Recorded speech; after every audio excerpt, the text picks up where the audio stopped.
আমার প্রিয় ছেলেরা কেমন আছো? এখন ছেলেরা বললে ভুল হবে, মনে হয় এখন মেয়েরাও ক্লাস করে। যাই হোক, শুভ বিকেল, সবাই কেমন আছো? বর্ষা তো ছেয়ে গেছে, সেদিনও বলেছি, আজও বলছি। সাথে সাথে আমাদের এই মহামারীও ছেয়েছে, যেটি কিনা আমাদের জন্য খুবই দুঃখজনক। তো ছেলেরা, এই মহামারীর সময়ে আজকে আমার আবার ক্লাস হচ্ছে, তোমাদের রিভিশন ক্লাস হচ্ছে। এটি কি বাবা বলছিলাম সেদিন,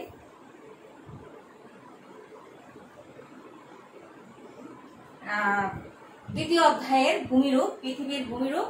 পৃথিবীর ভূমিরূপের আমি সেদিন তোমাদের নিয়েছিলাম পর্বতের শ্রেণী বিভাগ আর মালভূমির শ্রেণী বিভাগ। পর্বতের শ্রেণী বিভাগে আমি বলেছিলাম, আজকে কিন্তু বেশি কথা বলিনি, আমি পড়াবো আগে। আজকেও কিন্তু আমি প্র্যাকটিক্যাল ক্লাসে থাকবো, কারণ হচ্ছে আমি তোমাদের বলেছি, গত ক্লাসে মেসেজে জানিয়েছি।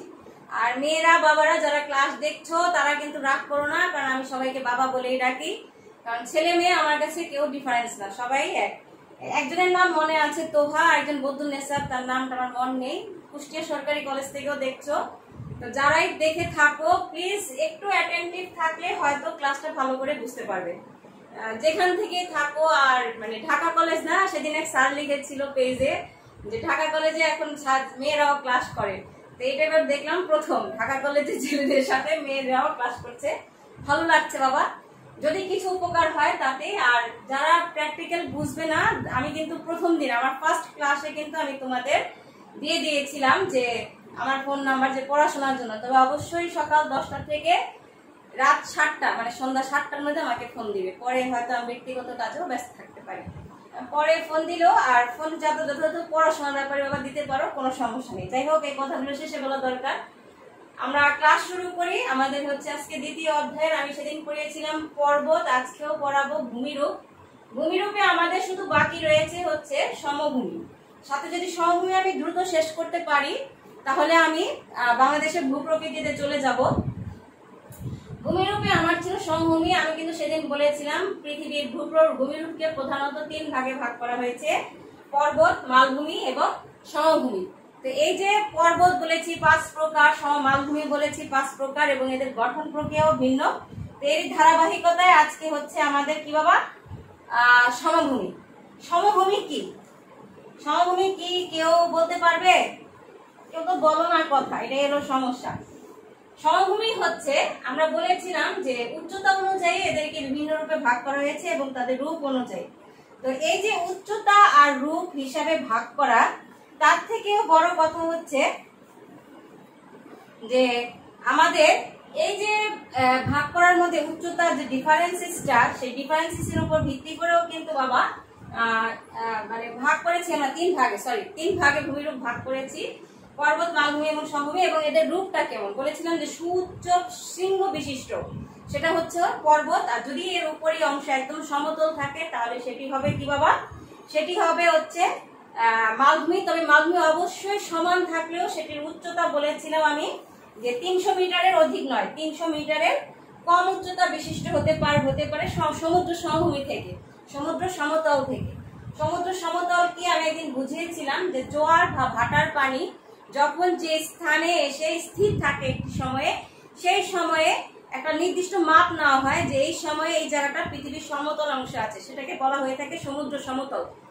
কারণ সমুদ্র কিন্তু সমতল না, সেখানেও কিন্তু উঁচু নিচু আছে, খাড়া আছে। এই জিনিসটা নিয়ে আমাদের অনেক ডিফারেন্স, আমারও ছিল বাবা, আমি অনেক তথ্য, ইভেন আমার এখনো সেটা এইখানে যে জোয়ারের পানি যেখানে যাবে, ভাটার পানি যেখান থেকে নেমে যাবে, সেই স্থানটা হচ্ছে বলা হয়ে থাকে সমুদ্র সমতল। আমি এখনো কনফিউশনে আছি এই জায়গাটা নিয়ে, আমি আবার পড়ি এর জন্য বারে বারে এই জায়গাটা কি বলে আসলে। তারপরও যেটুকু জানি সেটুকুই জানাচ্ছি। সেই অংশটাকে বলা হয়ে থাকে সি লেভেল। সেই সি লেভেল অর্থাৎ সমুদ্র সমতল থেকে ভূমির মাপ অনুযায়ী ভূমিরূপ নির্ধারণ করা হয়ে থাকে। এই যে ভূমিরূপ, মালভূমি বা সমভূমি, পর্বত কিন্তু 5 প্রকার, মালভূমিও 5 প্রকার। ঠিক একইভাবে আজকে হচ্ছে আমাদের সমভূমি। সরি, তো সমভূমি কি? প্রশস্ত ও বিস্তীর্ণ সমতল ভূভাগকে সমভূমি বলা হয়ে থাকে, প্রশস্ত ও বিস্তীর্ণ সমতল ভূভাগকে। তাহলে এখানেও কি উচ্চতা নেই বাবা? বলা হয়ে থাকে যে সাধারণত সমুদ্র সমতল থেকে কয়েকশো মিটার এটি উঁচু হতে পারে, আবার সমুদ্র সমতল থেকে সেটি নিচু হতে পারে। যেমন নিচু অংশ হচ্ছে ডেনমার্ক মনে হয় নিচু, ডেনমার্কের চারপাশে বাঁধ দিয়ে সাধারণত রাখা হয়েছে যাতে সমুদ্র থেকে পানি ভিতরে না আসতে পারে। তো সমুদ্র সমতল থেকে সামান্য উঁচু যে অংশ, সেই উঁচু অংশটাকে বলা হয়ে থাকে সমভূমি। সমভূমি সাধারণত আবার উঁচু হয়, যেমন বলছে কানাডার আলবার্টা খুবই উঁচু। আর পৃথিবীর কিন্তু বেশিরভাগ অংশ, প্রায় 90% অংশ বলা হয়েছে যে সমভূমির অন্তর্গত। আর আমরা বা মানুষ কিন্তু সমভূমিতে বসবাস করতে অভ্যস্ত, কারণ সমভূমিতে বসবাস করা সুবিধাজনক, এখানে কাজ করাও সুবিধাজনক হয়ে থাকে, চলাচলও সুবিধাজনক, সবকিছু সুবিধাজনক। তো যাই হোক, সমভূমিতে আজকে আমরা পড়বো সমভূমির শ্রেণীবিভাগ। সমভূমিকে সাধারণত 3 ভাগে ভাগ করা হয়েছে গঠন প্রক্রিয়ার উপর ভিত্তি করে। যে সাধারণত সঞ্চয়ের মাধ্যমে সমভূমি গঠিত হয়, ক্ষয়ের মাধ্যমে সমভূমি গঠিত হয়, ভূ আন্দোলনের মাধ্যমে সমভূমি গঠিত হয়। তাহলে এই যে গঠন প্রক্রিয়ার উপর ভিত্তি করে সমভূমিকে কয় ভাগে ভাগ করেছে বাবা? 3 ভাগে। সঞ্চয়জাত সমভূমি,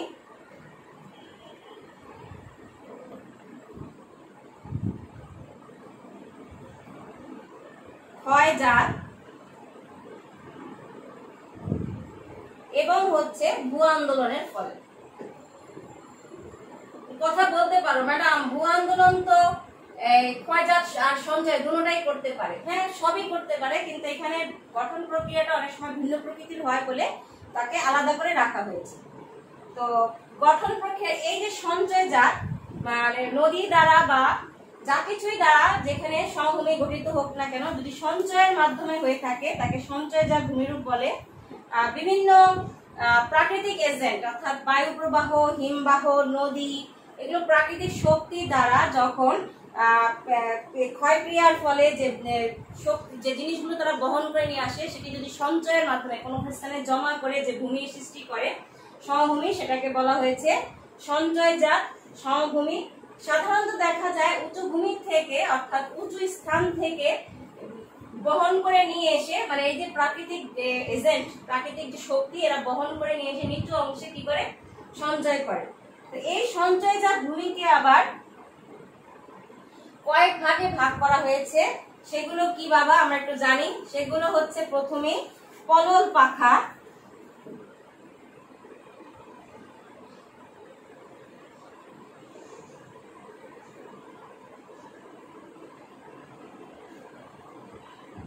পলল পাখা কি আমি কিন্তু বলবো এবং আঁকবো সাথে সাথে, ঠিক আছে? পলল পাখা কি? পাখা তো সবাই চিনো, তবে এই যে পাখা মাথার উপরে ঘুরে 3টা দিয়ে, সেটা কিন্তু না। এই পাখা হচ্ছে আমাদের হাত পাখার ন্যায়।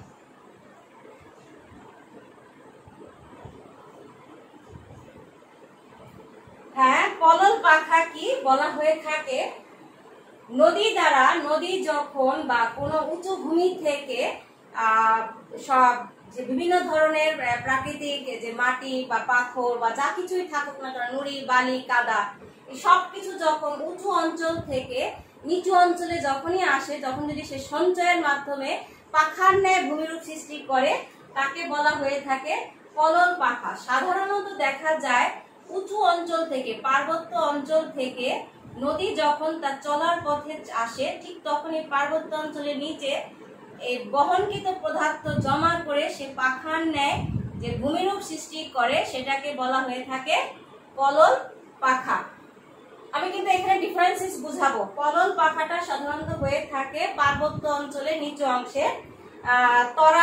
তরাই অঞ্চল, ভারতের উত্তরপ্রদেশের তরাই অঞ্চলে এরকম পলল পাখা দেখা যায়, যে ওই উঁচু অঞ্চল থেকে বহন করে এনে নিচে সাডেন নিচে পড়েছে, এবং সাডেন নিচে পড়ার ন্যায় পললের পাখার ন্যায় যে ভূমিরূপ সৃষ্টি করে, সেটাকে বলা হয়ে থাকে পলল পাখা। তারপরে হচ্ছে প্লাবন সমভূমি। প্লাবন মানে হচ্ছে বাবা বন্যা, অর্থাৎ বন্যার ফলে বা প্লাবনের ফলে যে সমভূমি সৃষ্টি হয়, সাধারণত তাকে বলা হয়ে থাকে প্লাবন সমভূমি। সমগ্র বাংলাদেশে কিন্তু প্লাবন সমভূমির অন্তর্গত, তবে আমরা বিশেষ করে বলতে পারি যমুনা এবং পদ্মা বা মেঘনা নদীর অঞ্চলগুলোকে আমরা প্লাবন সমভূমির অন্তর্গত করতে পারি। প্রত্যেক বছরই এই অঞ্চল প্লাবিত হয়, এবং সমভূমির উপরে আবার তার স্তর অর্থাৎ তার জমাকৃত সঞ্চয়জাত পদার্থ বহনকৃত পদার্থ সঞ্চয় করে সমান করে, সেটাই হচ্ছে প্লাবন সমভূমি। বাংলাদেশ কিন্তু অ্যাকচুয়ালি প্লাবন সমভূমিরই অন্তর্গত। তারপরে হচ্ছে বদ্বীপ।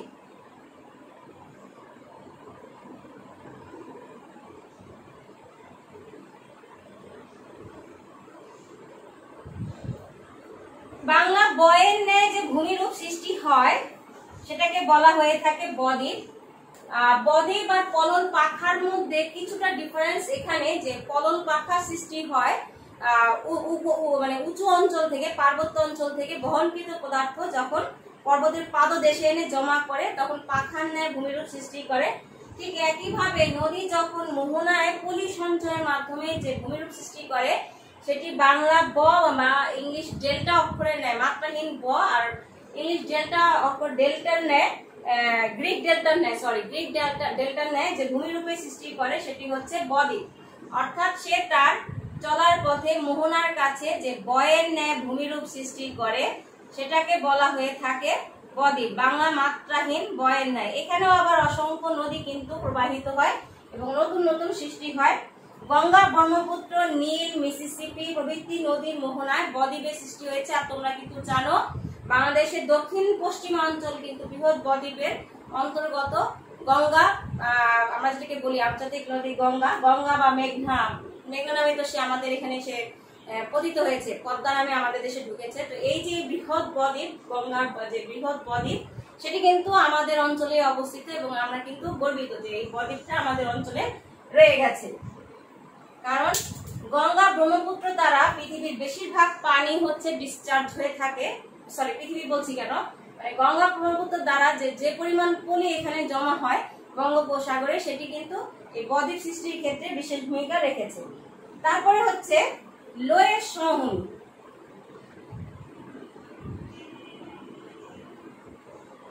লোয়ের সমভূমি সাধারণত বায়ুর দ্বারা গঠিত হয়ে থাকে।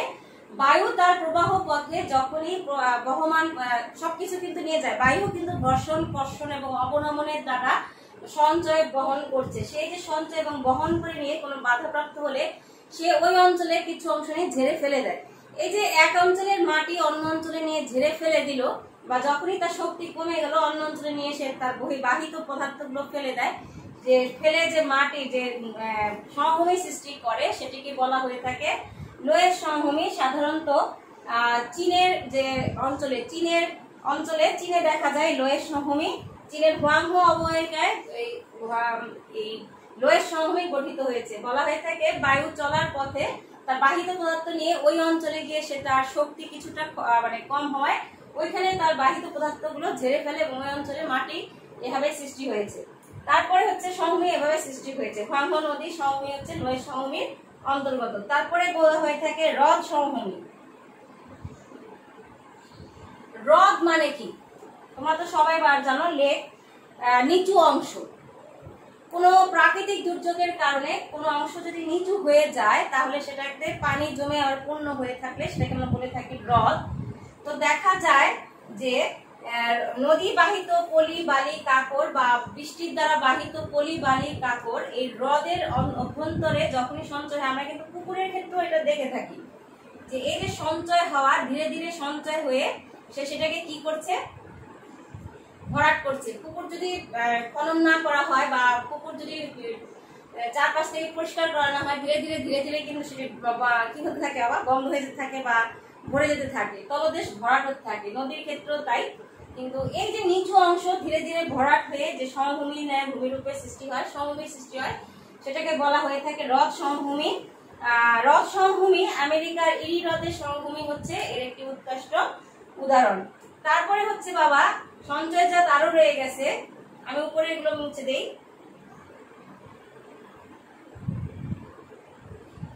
হিমবাহ সমভূমি। হিমবাহ উপর থেকে অর্থাৎ পার্বত্য অঞ্চল থেকে বাহিত হওয়ার সময় যখন তার পদার্থগুলো সঞ্চয় করে যে ভূমি সৃষ্টি করে সেটাকে বলা হয়ে থাকে হিমবাহ সমভূমি।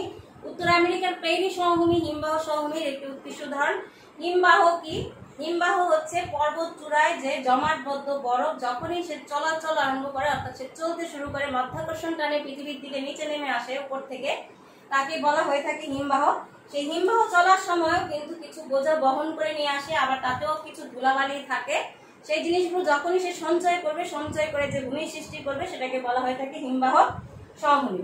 এরপর হচ্ছে পাদদেশীয় সমভূমি বা পর্বত পাদদেশীয় সমভূমি। পাদদেশীয় সমভূমি হচ্ছে পার্বত্য অঞ্চলে, আমি প্রথম যে পড়িয়েছিলাম পলল পাখা, আমি বলেছিলাম পার্বত্য অঞ্চলে বা উঁচু অঞ্চল থেকে যখন নদী নিচের দিকে পতিত হয় হঠাৎ করে, তখন সে তার বাহিত পদার্থ এখানে ফেলে দেয় এবং ফেলে পাখার ন্যায় যে ভূমিরূপ সৃষ্টি করে, ঠিক সেটা হচ্ছে পলল পাখা। ঠিক একইভাবে আমরা বলতে পারি যে পর্বতের পাদদেশে বিভিন্ন প্রাকৃতিক শক্তি, সেটা নদী হোক বা বায়ুই হোক অথবা মাধ্যাকর্ষণ টানে যখন কোনো পাথর নিচে নেমে আসে, তখন তার নিচের দেশে অর্থাৎ পর্বতের নিচের অংশে বাবা জমা হতে থাকে। এই যে জমা হয়ে যে ভূমিরূপ, উঁচু ভূমিরূপের ন্যায় ভূমি সৃষ্টি করে, অর্থাৎ এই অংশ থেকে ধরো এখানে পড়ছে, এখান থেকে পড়ছে, এই যে পর্বতের পাদদেশে অর্থাৎ পর্বতের নিচে যেখানে জমা হয়, সেই অঞ্চলে যে ভূমি সৃষ্টি করে, যে সমভূমি সৃষ্টি করে, সেটাকে বলা হয় পর্বত পাদদেশীয় সমভূমি। আমাদের রংপুর এবং দিনাজপুর এই দুটো অঞ্চল কিন্তু পর্বত পাদদেশীয় সমভূমি অঞ্চলের অন্তর্গত। এরপর হচ্ছে বাবা ক্ষয়জাত সমভূমি। ক্ষয়জাত সমভূমিও আবার কয়েক ভাগে বিভক্ত আছে, সেগুলো কি? প্রথমেই হচ্ছে সমপ্রায়।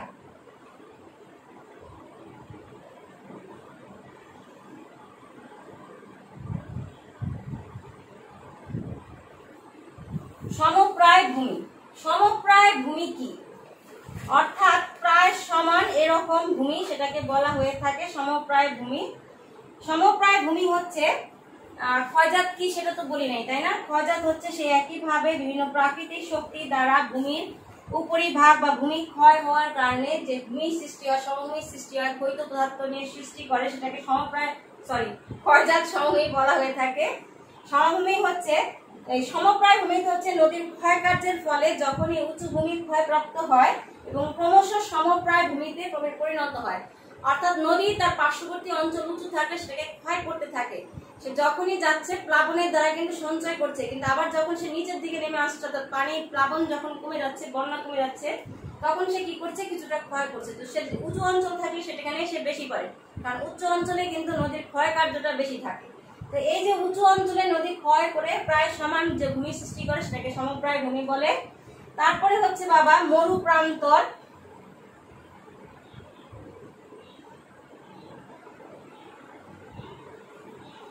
স্রোতধারার ক্ষয়কার্যের ফলে মরু প্রায় অঞ্চলে পর্বতের পাদদেশে যে স্তরময় অসমতল ভূমিভাগের সৃষ্টি হয়, সেটাকে বলা হয়ে থাকে মরু প্রান্তর। কেনিয়ার মাকুনি অঞ্চল মূলত মরু প্রান্তর মতো ভূমিরূপে সৃষ্টি করছে। এরপর হচ্ছে পেনি প্লেন। সাধারণত এই পেনি প্লেন কথাটি প্রথম বলেছিলেন ডেভিস, তার ক্ষয়চক্রে ডেভিস পেনি প্লেনের কথা বলেছিলেন। শুষ্ক কাকে বলে এই পেনি প্লেন? শুষ্কপ্রায় এলাকাগুলোতে যান্ত্রিক বিচনী ভবনের ফলে পাহাড়ের ঢালগুলো ক্ষয়ীভূত হয়ে স্বাভাবিক ঢাল বিশিষ্ট যে ভূভাগের সৃষ্টি হয়, তাকে বলা হয়ে থাকে পেনি প্লেন। অর্থাৎ ধরো এরকম ঢাল ছিল, এই ঢালটা ক্ষয় কার্যের ফলে একদম স্বাভাবিকভাবে সৃষ্টি হয়, এই উঁচু নিচুটা স্বাভাবিক হয়ে যায়, সেটাকে বলা হয়েছে পেনি প্লেন। কানাডার পেনি প্লেন হচ্ছে কানাডার ব্রিচার আইল্যান্ডকে বলা হয়ে থাকে পেনি প্লেনের অন্তর্গত।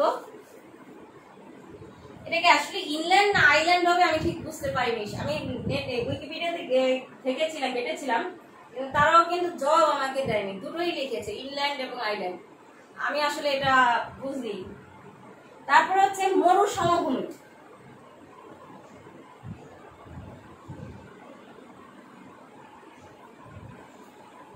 মরু অঞ্চলে বায়ু যেখানকার বালুরাশি উড়ে নিয়ে যে স্তরময় সমপ্রায় ভূমি সৃষ্টি করে, তাকে মরু সমভূমি বলে।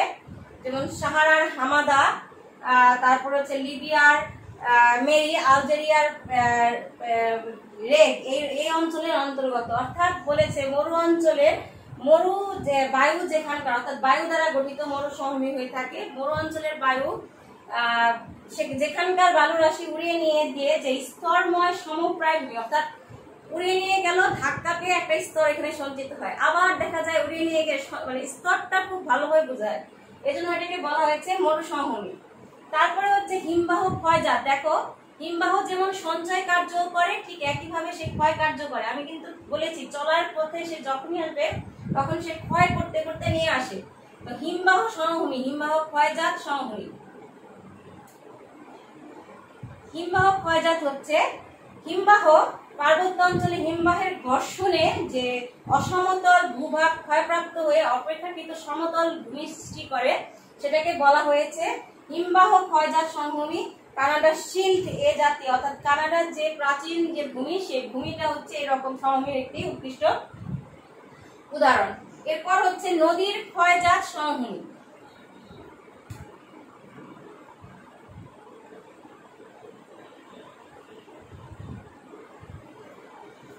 নদীর পানি স্রোতের ফলে পার্বত্য অঞ্চলে ক্ষয়িত সমভূমি গঠিত হয়ে যে ভূভাগের সৃষ্টি করে সেটাকে বলা হয়ে থাকে নদীর ক্ষয়জাত সমভূমি। বাংলাদেশের রংপুর কিন্তু এরকম নদীর ক্ষয়জাত সমভূমির একটি অন্তর্গত। তারপরে হচ্ছে বাবা এই কয়টি হচ্ছে আমাদের ক্ষয়জাত সমভূমির অন্তর্গত। এখন হচ্ছে ভূ আন্দোলন দ্বারা গঠিত বা ভূ আলোড়নজনিত কারণে সৃষ্ট সমভূমি। ভূ আলোড়ন হচ্ছে ভূভাগের দুর্বল অংশ কি হয়, বিশেষ করে মহাদেশীয় প্রান্ত ভাগগুলি। প্রান্ত ভাগ হচ্ছে বাবা আমরা যেটাকে বলি মহাসাগর বা সাগর যেখানে মিশ্রিত হয়ে গেছে সেই অংশটা প্রান্ত ভাগ।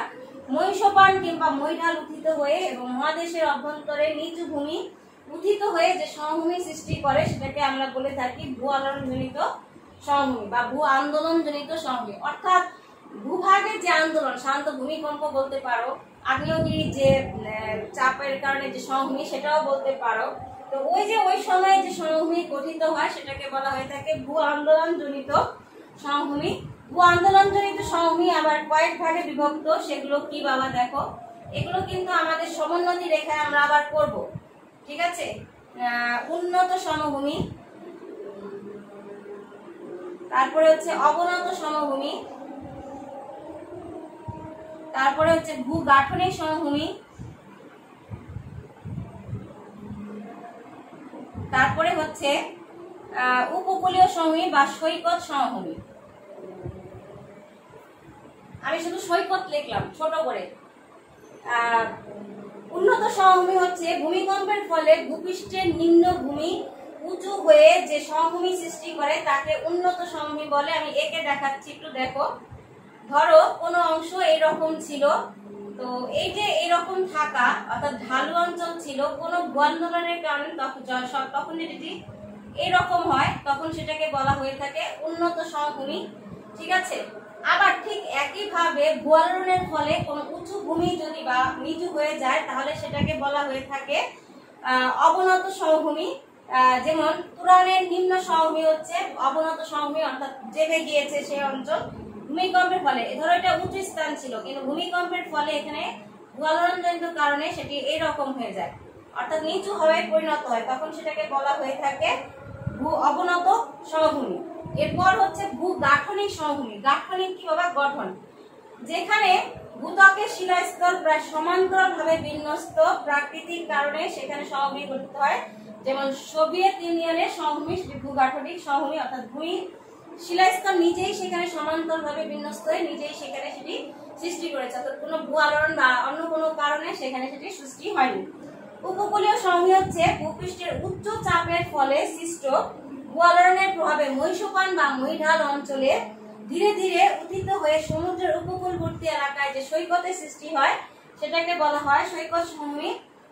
ইউরোপ আমেরিকার যে আমাদের ইউরোপ আমেরিকার সৈকত এবং আমাদের এশিয়ার যে সৈকত সমভূমি বহুদূর পর্যন্ত বিস্তৃত হয়ে থাকে। আচ্ছা আমরা আমাদের সময়টা একটু দেখে নিই।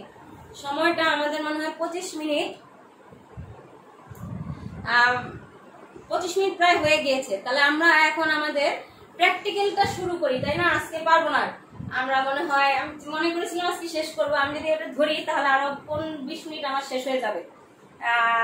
বাংলাদেশের ভূপ্রকৃতি আমি চেয়েছিলাম আজকে শেষ করে দিতে, তাহলে দেখা যাক, পরের ক্লাসে আমরা হয়তো ভূপ্রকৃতি পড়ি। আজকে আমরা সহমী পর্যন্ত শেষ করি। আমরা আজকে একটু প্র্যাকটিক্যালের দিকে আসি বাবা।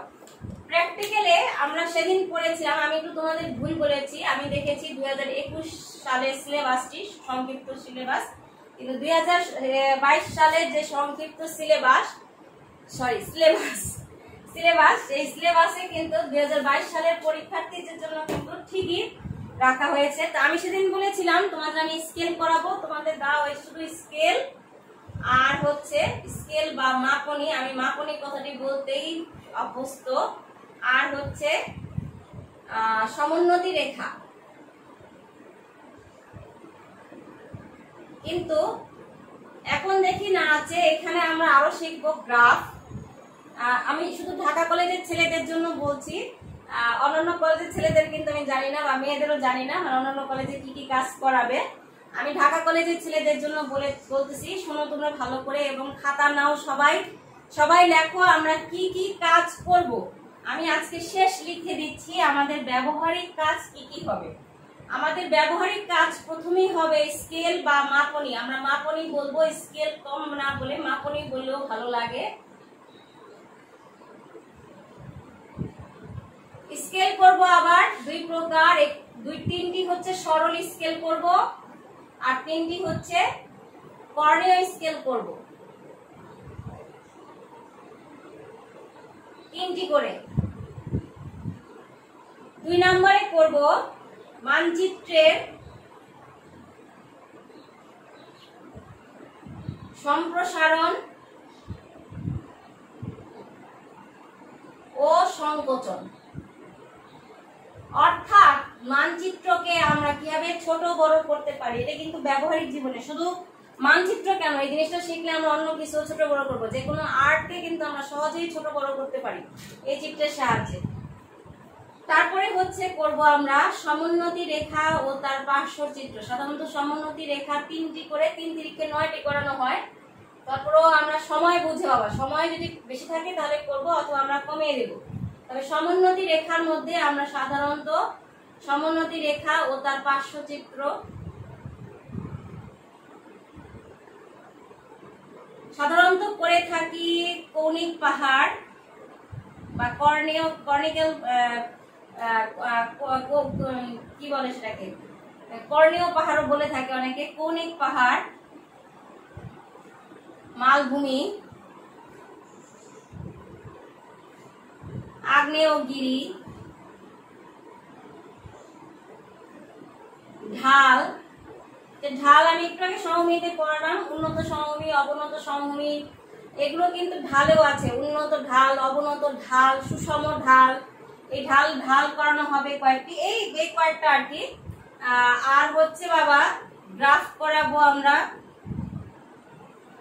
আমাদের যে বৃষ্টিপাত পড়ানো হয়েছে, বৃষ্টিপাতের যে চার্ট অনুযায়ী গ্রাফ, সেই গ্রাফটা আমরা করব। এই হচ্ছে সাধারণ এই 4টা বিষয় আমরা অবশ্যই শিখবো। 4টার মধ্যে কিন্তু অনেকগুলো আছে, সম্প্রসারণ সংকোচন আলাদা, সমোন্নতি রেখা তার পার্শ্বচিত্র আমি কিন্তু বলেছি 9টা সাধারণত করাই, কিন্তু এবার কয়টি করতে পারবো তা আমি জানি না। আর তোমাদের মনে হয় 7ম অধ্যায় বাদ রাখা হয়েছে। 7ম অধ্যায়ে ছিল আমাদের পাইচিত্রটি আমরা হয়তো করতে পারবো। তো এই যে এই বিষয়গুলো বাবা সবাই খাতায় তুলো।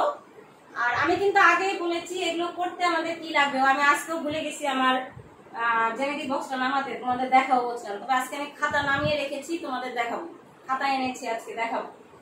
তো এই যে দেখো সেখানেও কিন্তু কম না, আমরা শিখবো 3টা করে, এখানে অবশ্য 2টো করে খাতায় করবো, মানে প্র্যাকটিক্যাল যে খাতা সেই খাতার জন্য আমরা 2টো করে করবো, কিন্তু রাফ খাতায় আমরা 3টা করে কাজ শিখবো।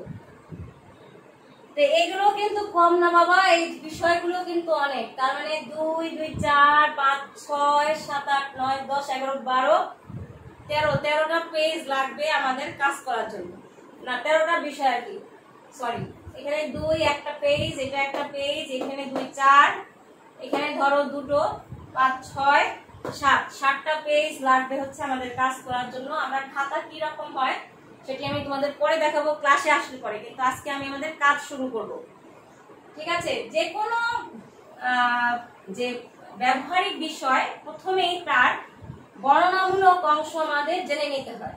ব্যবহারিকের ধাপটা হচ্ছে প্রথমেই বর্ণনামূলক অংশ, তারপরে হচ্ছে সেটির আমাদের কিন্তু এখানে ম্যাথমেটিক্স আছে, তাহলে এখানে আমরা কিছু গণিতের কাজ করব। দেন আমরা চলে যাব অঙ্কন অংশে, অর্থাৎ আঁকা আঁকি অংশে অঙ্কন। দেন আমরা জানবো এটির ব্যবহার।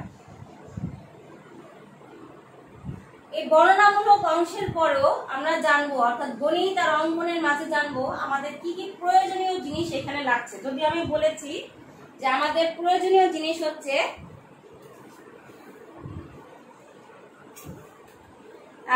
এই 6 ইঞ্চি স্কেল বাবা, আর এই পেন্সিল, শার্পনার, ইরেজার, আর ওই যে 12 ইঞ্চি স্কেল, যেটি আমাদের মার্জিন বা আমরা বলতে পারি যে চারপাশের যে আমাদের বাউন্ডারি লাইন, সেই বাউন্ডারি লাইনের জন্য ব্যবহার করা হবে। আমি বারে বারে বলছি, কিন্তু এই দুইটা জিনিস আমাদের এখন সঙ্গী হয়ে যাবে ব্যবহারিকের জন্য, ঠিক আছে? তো ব্যবহারিকে সেদিন আমি তোমাদের বলেছিলাম মানচিত্র, মানচিত্রের ব্যবহার। এই যে মানচিত্রের প্রথম কথাটাই ছিল নির্দিষ্ট স্কেল বা নির্দিষ্ট মাপনী, সেখান থেকে মূলত আমাদের এখানে আসছে। জিওগ্রাফির টার্মটাই আসছে মূলত মানুষের চিত্র আকার থেকে। মানুষ তো প্রথমেই স্কেল দিয়ে তার মানচিত্র অঙ্কন করেনি পৃথিবীর। আমি কিন্তু বলেছি গত ক্লাসে যে সে প্রথমেই অঙ্কন করেছে, যে সে কোথায় কোথায় গিয়েছে, কোন পথ ধরে গিয়েছে, পথে সে কি কি দেখেছে, সেটি সে চিহ্নিত করে এঁকে রাখতো। সেই চিহ্নিত করে এঁকে রাখাটাকে যখন আবার আরো বেশি বিশ্লেষণ করা হয়, তখন সেটিকে স্কেল দিয়ে অঙ্কন করা হয়। এবং স্কেল দিয়ে অঙ্কন করার ক্ষেত্রে দেখা যায় যে এই যে মাপ, সেই মাপটা কিন্তু চলে আসে। এই যে স্কেল স্কেল স্কেল বলছি, সেই স্কেল নেই কোথায় সেটি বলো। তোমার প্রত্যেকটি প্রাত্যহিক জীবনের প্রত্যেকটি ক্ষেত্রে কিন্তু স্কেল বা মাপনী। তুমি ঘড়ির সময় দেখছো, সেটা একটা মাপ। তুমি পায়ে হেঁটে যাচ্ছ, সেটাও একটা মাপ। সবার পা কিন্তু সমান হয় না, এক্সেপ্ট যারা আর্মিতে থাকে। আর্মিদের কিন্তু দেখবে বা পুলিশে যারা থাকে এই অঞ্চলে, যখনই তারা প্যারেডে যায়, তাদের পা কিন্তু সমান ভাবে পড়ে। এই যে এই অংশ, সেটিও কিন্তু একটি বিষয়। তো এই যে বলছি, আবার তুমি কোনো কাপড় কিনতে যাও বা তুমি জামা কাপড় তৈরি করতে যাও, তোমার নিজের শরীরের মাপ লাগবে। ইভেন যখনই তুমি জামাটা তৈরি করবে, তখন মেপে ঝুঁকে মাপ করবে। আবার তুমি কাপড় কিনতে গেলেও সেটাকে মাপ দিয়ে তৈরি করবে। এই যে মাপ, এই কথাটা থেকে আমাদের আসছে মাপনী। আমি কোথায় চলে গেছি দেখো, মানচিত্র থেকে মাপনীতে চলে গিয়ে এখন কোথায় আসছি। এই যে মানচিত্র তখনকার দিনে যখনই এটিকে স্কেল দিয়ে, অর্থাৎ পরিমাপ করে অঙ্কন করা হলো, তখনই সেটিকে মানে স্কেলের এই ব্যবহার চলে আসলো। মানচিত্র অঙ্কনের ক্ষেত্রে তো মাপনের গুরুত্ব সর্বাধিকই, কিন্তু সাধারণত ভাষায় মাপনী কি? আমরা এখানে একটা মানচিত্র রাখলাম, ধরো এটা একটা মানচিত্র। এটা কি এরকমই, আমরা কি এরকম জায়গায় বসবাস করি? বা বাংলাদেশের মানচিত্র যেটুকু আমরা দেখি, সেটুকুই কি আমরা বসবাস করি না আরো বেশি? ইভেন তুমি যে এখন বইটি দেখছো, সেটি যদি আমি আঁকি, সেই বইটিকে আমি পুরো বোর্ড সহকারে আমাকে আঁকতে হবে, তাই না? আবার সেটা কি সম্ভব অঙ্কনের ক্ষেত্রে? কোনো প্রাকৃতিক দৃশ্য অঙ্কনের ক্ষেত্রে কি গাছটা কি এত বড় করে এঁকে দেখাতে পারবো আমরা? সম্ভব এত বড় কাগজ দিয়ে এঁকে দেখানো? না। একটা নির্দিষ্ট এই যে মাপ, সেটাকে আমরা বলে থাকি যেটা নির্দিষ্ট মাপে এনে আনা, বা এই মাপ অনুযায়ী আমি চিন্তা করে নিই যেটা কত গুণ বড় বা ছোট হতে পারে। সেটি মূলত আমাদের স্কেল নির্ণয়ের ক্ষেত্রে ব্যবহার হয়ে থাকে। সহজ ভাষায় যদি আমি পুস্তকের ভাষায় বলি, যে হারে বা যে অনুপাতে কোনো কিছুকে ছোট বড় মাপ করা হয় বা ছোট বড় ক্ষেত্রফল হিসেবে ভাগ করা হয়, সেটি হচ্ছে মাপনী। এটাকে যদি আরো ভালো করে পুস্তকের ভাষায়, একদম বইয়ের ভাষায় বলি, যেটাকে আমরা শিখবো, মাপনী বা স্কেল কি। স্কেল কি, এই কথাটা আমাদের সবসময় মনে রাখতে হবে। স্কেল কি, স্কেল কি, এই জিনিসটা না জানলে কিন্তু আমি প্র্যাকটিক্যাল বিষয়টা তোমাদের কাছে উপস্থাপন করতে পারবো। যেহেতু মানচিত্র থেকে কথা, সেহেতু আমাদের মাপনীটা সাধারণত আমরা ব্যবহার করবো স্কেলের ক্ষেত্রে। আমরা কিন্তু গজ, ফুট, ইঞ্চি এবং কিলোমিটার, হেক্টোমিটার, ডেকামিটারের মাপ সবসময় রাখবো। আমি কিন্তু শিখাবো এগুলো। বলেছে মানচিত্রের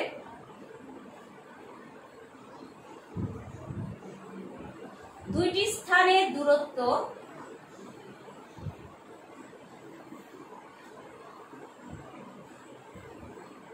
এবং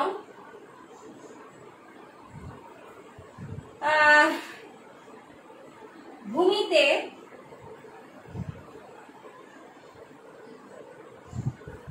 ওই দুইটি স্থানের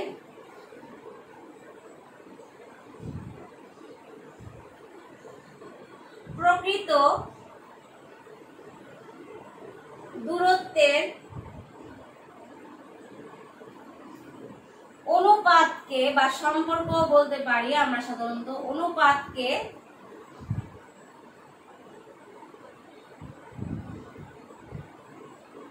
স্কেল বলা হয়।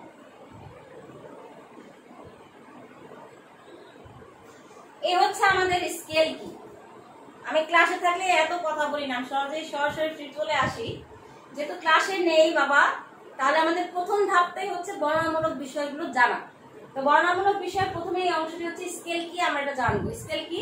মানচিত্রের দুইটি স্থানের দূরত্ব এবং ভূমিতে ওই দুইটি স্থানের প্রকৃত দূরত্বের যে অনুপাত, তাকেই আমরা বলবো স্কেল। অর্থাৎ কোনো অংশ আমরা একটু মানচিত্র এঁকে দিয়েছি, আমরা বাংলাদেশের মানচিত্র কিন্তু একটু করে আঁকতে পারি।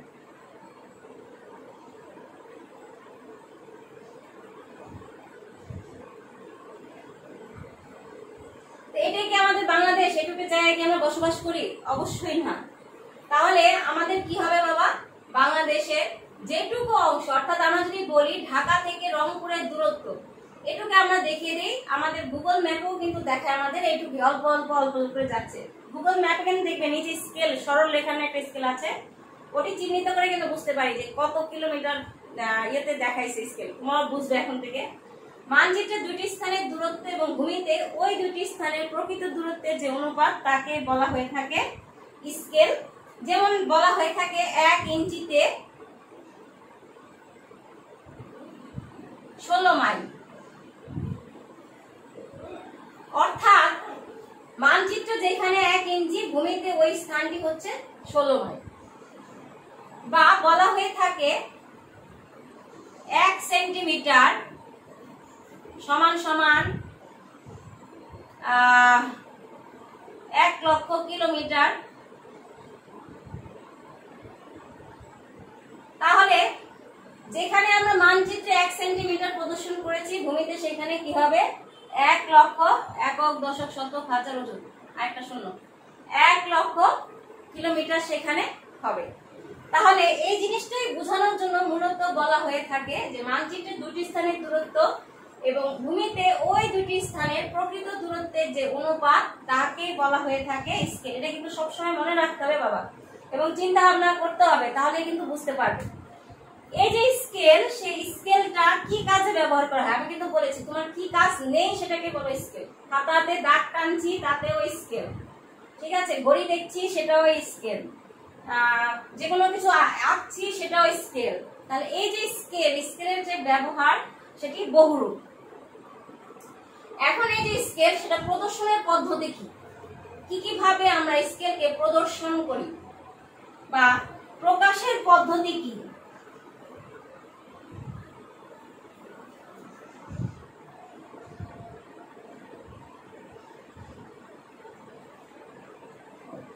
মানচিত্রে স্কেল প্রদর্শনের বা প্রকাশের পদ্ধতি 3টি।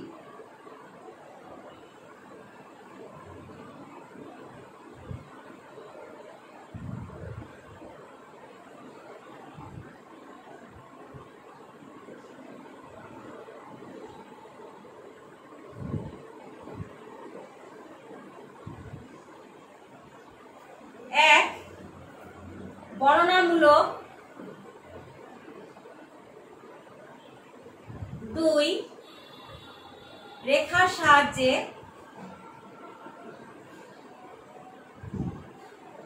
3, প্রতিভু অনুপাতের সাহায্যে।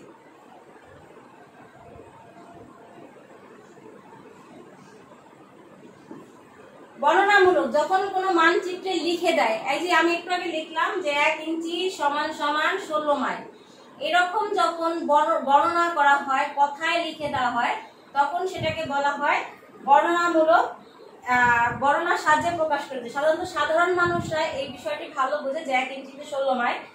যে কোনো মানচিত্র যখনই দেখে যে অর্থাৎ মানচিত্রে যে এক জায়গাটি 1 ইঞ্চি সেটি ভূমিতে 16 মাইল প্রদর্শন করছে, বা 1 সেন্টিমিটার সমান সমান 5 কিলোমিটার, অর্থাৎ 1 সেন্টিমিটার সমান সমান 5 কিলোমিটার, অর্থাৎ ভূমিতে যে মানচিত্রে যে স্থানটি 1 সেন্টিমিটার ভূমিতে সেটি 5 কিলোমিটার। ঠিক এই বিষয়টি যখন একটি সরল রেখার দ্বারা টেনে অঙ্কন করে দেখানো হয় সেটিকে বলা হয় রেখার সাহায্যে। অর্থাৎ এই বিষয়টিকে যখন এইরকম ধরো এখানে একটি স্কেল অঙ্কন করা হলো, ধরি আমি এখানে আছে 1 ইঞ্চি, তাহলে 1 ইঞ্চি এখানে কত হবে বাবা 16, 2 ইঞ্চিতে কত হবে 32। আমি যদি আবার এটাকে হাফ করি, এই 1 ইঞ্চিকে হাফ ইঞ্চি ধরি, তাহলে এখানে হবে 8, এখানে হবে 16, তার মানে এখানে হবে মাইল, এখানে হবে মাইল। আমি আবার বুঝাচ্ছি বিষয়টা। যে কোনো একটি সরল রেখা অঙ্কন করে ধরো এইটুক জায়গায় 1 ইঞ্চি আছে, আমি কিন্তু স্কেল দিয়ে আঁকিনি, হাতে ধরে নিলাম যে এই জায়গায় 1 ইঞ্চি আছে, তাহলে এখানে 16, তাহলে এইটা হচ্ছে আরো 1 ইঞ্চি, সেটা হচ্ছে 32, 16 দোকানে 32। আর এই যে 1 ইঞ্চি ছিল সেটিকে যদি ভাগ করি তাহলে এখানে 8, এখানে 16 মাইল। এভাবে যদি কোনো রেখার সাহায্যে মানচিত্রে প্রকাশ করা হয় তাহলে সেটাকে বলা হয় রেখার সাহায্যে প্রকাশ করা। এই রেখার সাহায্যে ভাগকে পুনরায় আমরা আবার খণ্ড বিখণ্ড করতে পারি, ছোট ছোট অংশে ভাগ করতে পারি। এর জন্য এটি প্রদর্শন করা মানচিত্রে সহজ, এবং সাধারণত কিন্তু এভাবেই মানচিত্র প্রদর্শন করা হয়ে থাকে। এরপর হচ্ছে বাবা প্রতিভ অনুপাত। আমরা সবাই ছোটবেলায় অঙ্ক করেছি, ক্লাস 8 আমাদের ছিল, ক্লাস 6, 7, 8 কিন্তু আমাদের অনুপাতের অঙ্ক ছিল। তোমাদের মেবি শুধু এটাই দিয়েছে, আমি ঠিক এখন বই দেখিনি। তো এই যে প্রতিভ অনুপাত, এই যে এই চিহ্নটির সাহায্যে যখন প্রকাশ করা হবে তখন সেটাকে আমরা বলি প্রতিভ অনুপাতের সাহায্যে। এর একটি অংশ, যে অংশে 1 সেটি হচ্ছে মানচিত্রের অংশ, এবং যেটি হচ্ছে ধরো লেখা সেটা হচ্ছে তার ভূমির অংশ। অর্থাৎ মানচিত্রের 1 ইঞ্চি ভূমিতে 32 ইঞ্চি, বা ভূমিতে 32 মাইল, এরকম করে কিন্তু আমাদের প্রদর্শন করা হয়ে থাকে।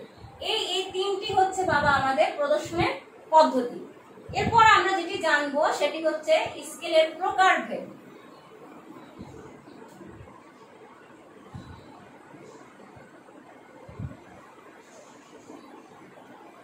স্কেল সাধারণত 5 প্রকার। কি কি? 1 সরল স্কেল, আমাদের সহজ সাপটা যে স্কেল আমরা সরল রেখার সাহায্যে দেখালাম সেটা হচ্ছে সরল স্কেল, এটা একদম সোজা একটি স্কেল। 2 হচ্ছে কর্ণীয় স্কেল, অর্থাৎ যখনই আমরা কোণার মাপ বা কোণের মাপ যে স্কেলের সাহায্যে গ্রহণ করা হয় সেটি কর্ণীয় স্কেল। আমি 6 ইঞ্চি স্কেলে দেখো, এই 6 ইঞ্চি স্কেলের পিছনে যে স্কেলটি অঙ্কন করা আছে সেটা হচ্ছে কর্ণীয় স্কেল, আর সামনে যে স্কেল দুই দিকে অঙ্কন করা হয়েছে ইঞ্চি আর সেন্টিমিটারে সেগুলো হচ্ছে সরল স্কেল।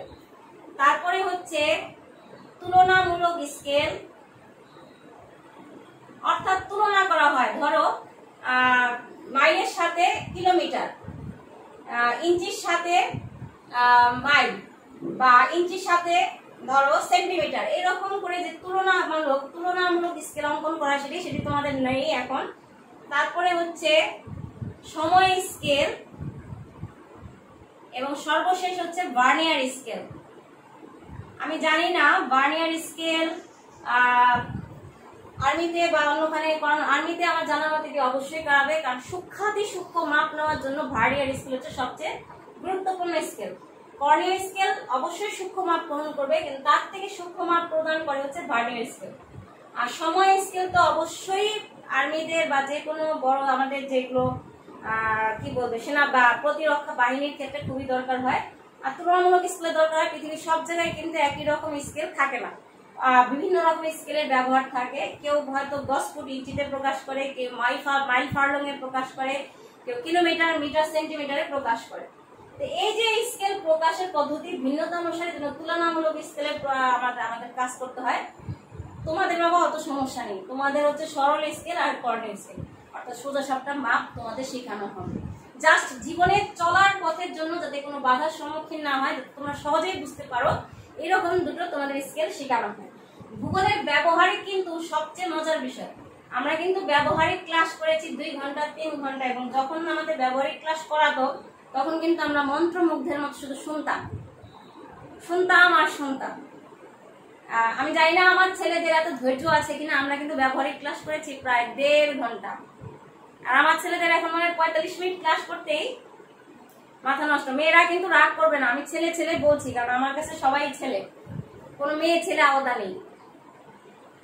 তো বাবারা, এই হচ্ছে আমাদের এইটুকু অংশ। আগামী ক্লাসে আবার আমি যদি থাকি আর কি, যে পরিস্থিতি, এই পরিস্থিতিতে শরীর সুস্থ থাকলে তোমাদের দোয়ায় তোমাদের ভূপ্রকৃতি, বাংলাদেশের ভূপ্রাকৃতিক অঞ্চল এবং স্কেলের মাপ সহকারে আমরা স্কেলের গাণিতিক ব্যাখ্যায় চলে যাব। ঠিক আছে? আমি মনে করি, আমি বলেছি না এক ক্লাসে, আমি মনে করি আমি আজকে পড়িয়ে পুরোটা শেষ করে ফেলবো, কিন্তু পড়ানোর সময় মনে হয় না, আমি মনে হয় আস্তে আস্তে কথা বলছি। যতই আমি জোরে বা দ্রুত কথা বলি না কেন, মনে হচ্ছে আস্তে আস্তে কথা বলছি। যেমন আজকে আমি একটু বলেছিলাম যে আমার ছেলেদের একটা ছোট্ট গল্প বলবো যাতে তারা জীবন সম্পর্কে জানে, কিন্তু পারলাম না বাবা, সময় অতি সংক্ষিপ্ত। সরি, একটু আবার সিলেবাসটা অনুযায়ী একটু তোমরা রিভিশন দাও, তোমাদের পড়া সবার শেষ। বেশি পড়তে বলছি না, কারণ সবারই বাসায় থেকে মন ভালো না, কিন্তু পড়ো। আর যাদের কাছে এই স্কিলটি আছে তারা একটু স্কিলটি উল্টে পাল্টে দেখো। আমি আমার খাতা দেখাবো বলছিলাম, প্লিজ একটু 1 মিনিট। এই হচ্ছে আমার খাতা, ঠিক আমার না, এটা আমার বড় বোনের খাতা। আমারটা আমি খুঁজে পাইনি, একই সেম। দেখো খাতা, এই কাজ কিন্তু এখনো রয়ে গেছে, আমারটাও আছে, সব রেখে দিছে। এই দেখো সরল মাপও নিয়ে গেছি, এই কাজটি আমরা করবো, খাতায় করবো বাবা। ঠিক আছে? দেখো, হ্যাঁ, আমি কবি নজরুলের পড়াশোনা করেছি, কবি নজরুলের সিল এখানে দেখা যাচ্ছে। যারা বড় করে দেখছো, তারা হয়তো দেখবে। এই দেখো, এই দুটো স্কেল তোমাদের করাবো। আমার কাজ, এই যে খাতার কাজ, এই যে এটি হচ্ছে তোমাদের সেই কাজ। আমি তোমাদের খাতাটা, এরকম খাতা এখন কিনতে পাওয়া যায় না, খাতা আরো মসৃণ হয়েছে, ভালো হয়েছে। আমরা তো শীট কিনে কিনে কাজ করতাম, সেটিও কিন্তু ভালো ছিল। তো বাবারা, এই আমাদের আজকের পড়াশোনা। তোমরা সবাই ভালো থাকো, সুস্থ থাকো, সবার মঙ্গল কামনা করছি। আমার জন্য দোয়া রাখবে। ধন্যবাদ সবাইকে। বর্ষার শুভেচ্ছা সবার জন্য। বৃষ্টিতে ভিজো, আনন্দ করো, তবে খুব কম কম করে। ঠিক আছে? ধন্যবাদ।